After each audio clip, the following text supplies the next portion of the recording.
Mimin, menurut Gejayan memanggil, itu apa sih yang dirasakan pemerintah? Apa yang ditakutkan oleh pemerintah dengan adanya mural kritik ini gitu? Ya tentu pasti mereka takut akan kekacauan. Padahal unsur-unsur kritik itu tidak harus menimbulkan kekacauan, tapi menimbulkan kesadaran yang dilihat sebagai provokasi gitu. Ya Hmm. semua orang itu provokator. Kenapa provokator? Karena setiap orang berbicara terhadap seseorang, dia memprovok gitu, mencoba mengubah pandangan orang lain untuk menerima pendapatnya gitu. Artinya pemerintah juga memprovokasi dengan menghapus mural-mural itu. Artinya ingin mengubah cara pandang orang yang lagi kritis menjadi orang yang bodoh gitu.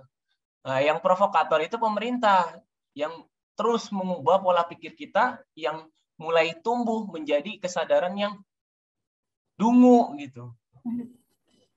Hmm. Oke, kalau menilik dari tadi salah satu kasus mural yang dihapus 404, alasan aparat atau alasan pemerintah saat itu karena muralnya tidak berizin, lalu menghina yang katanya lambang negara begitu. Seperti apa tanggapannya, Sekarang Min? gini, izin itu ditetapkan oleh siapa? Tentu oleh negara gitu.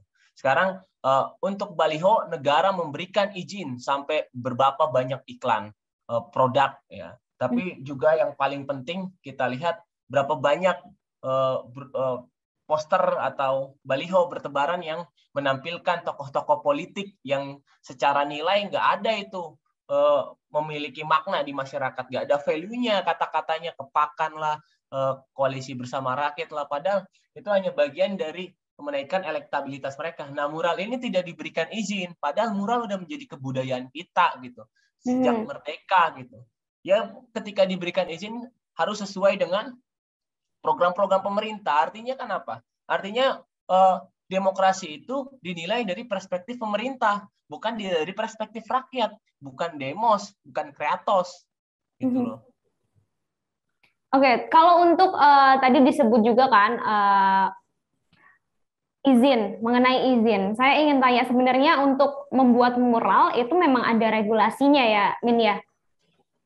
Harusnya diberikan ruang itu di Hmm. ruang-ruang publik, ruang kritik gitu. Hmm. Karena ruang-ruang publik kita disesaki dengan baliho-baliho sampah visual gitu. Sampai kita sampai saya setiap di lampu merah aja atau di depan baliho partai politik atau baliho tokoh-tokoh politik saya harus menutup mata. Bisa-bisa saya naik motor ketabrak gitu atau naik mobil tertabrak gitu.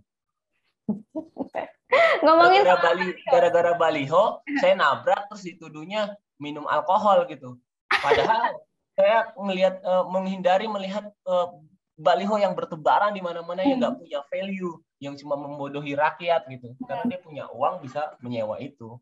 Oke, baik. Karena sudah cukup banyak disinggung soal baliho, saya akan singgung juga. Ini kemarin saya sempat baca ada artikel yang menyebut baliho-baliho. Ini saya ngomongin yang di Jalan Solo Jogja aja ya.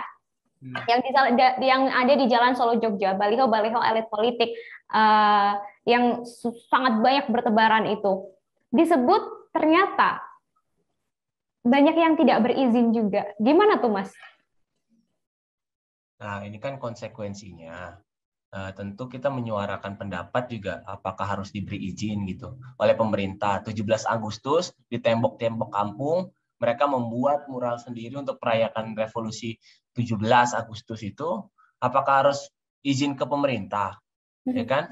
Padahal di situ dilihat ujung-ujungnya dibentrokan oleh regulasi-regulasi. Sementara mereka nggak membuat regulasi yang baik untuk suara-suara kritis gitu. Bahkan semua langsung dibungkam gitu. Terima kasih sudah nonton.